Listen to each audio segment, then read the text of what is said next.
Hello gardeners, it's Lauren from Till and Trowel, and here I am out at the garden plot again.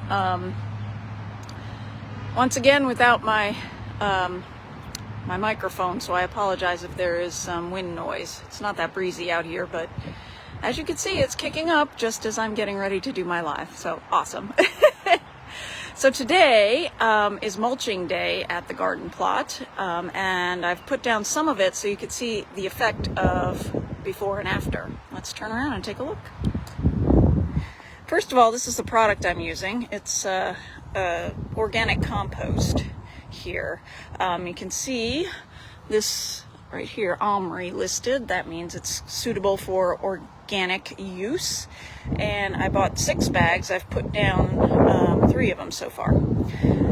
So this side is the non-mulched side.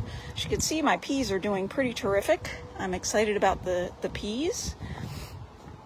Spinach is coming along nicely. A little disappointed with the germination rate. You can see I didn't get a nice clean grid, you know, all filled in my row, but these seeds are at the end of what I like to consider their lifespan.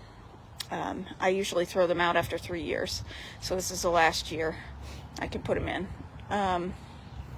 Next, carrots. Getting some nice carrot growth. I did that end of the north end of the row 2 weeks before the south end of the row, and you can see that the growth is a lot more complete. Lettuce. Once again, I had some germination problems. Nevertheless, I will have some lettuce. 2 rows. The red one's called Lala Rasa. The green one to the left of the red one is Crispino, and this other row is entirely Butter Crunch because I really am fond of Butter Crunch. Once again, germination. These are also older seeds. This row, it's pretty hard to see right next to the big onions. These are green onions. Just because I love to grow them. They're so much fun. I don't know if you could see them. They're tiny, skinny little things. Once again, I did the succession planting, so the north end, which I'm showing you now, has more mature onions than the south end, which doesn't have very many. And this is my famous onion patch.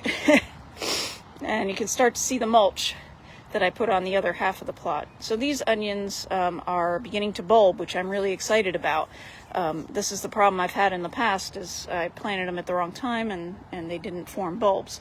But there are a few where you can see a bulb forming. Let's see if I can find one for you. You can see my shadow there.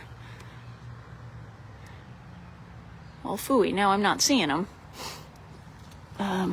But you can see that the stems are pretty thick. So they are growing. Oh, this one's starting to pop up a little bit. You can see some cracks in the soil. Okay, now we're down to the tomato end of my plot. That's with mulch down. Doesn't that look just so much better? This is the compost mulch. It's nice and fine grained, so it's easy to put down and move around.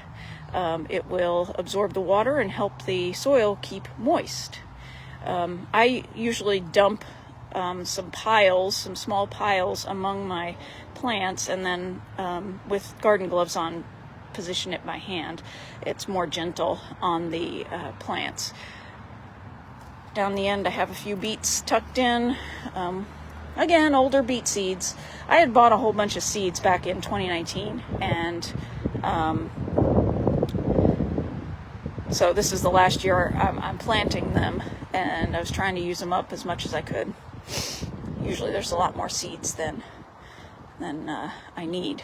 So anyway, these are the tomatoes. You can really see them with the mulch now. You know, over time the mulch will shift around with the rain and move a little bit, and it won't look quite so beautiful, but it sure is nice when you first put it down.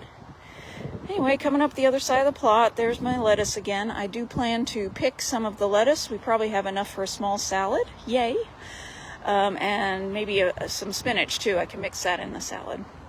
I am getting excited about the peas here. No flowers yet, but they're getting there. They are growing up. So I think I've told y'all before, this one's called Little Marvel, and they're shorter plants, a dwarf plant.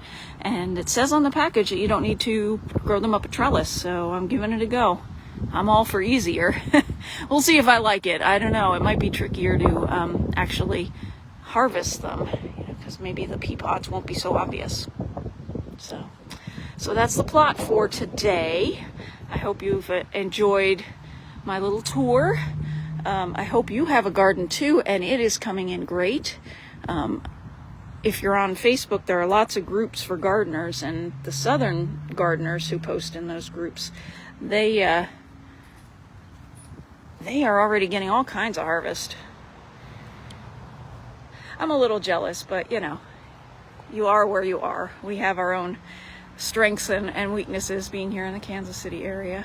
So anyway, thanks for tuning in. I hope you're having a great weekend, and I will see you next week when I check in once again. Bye for now.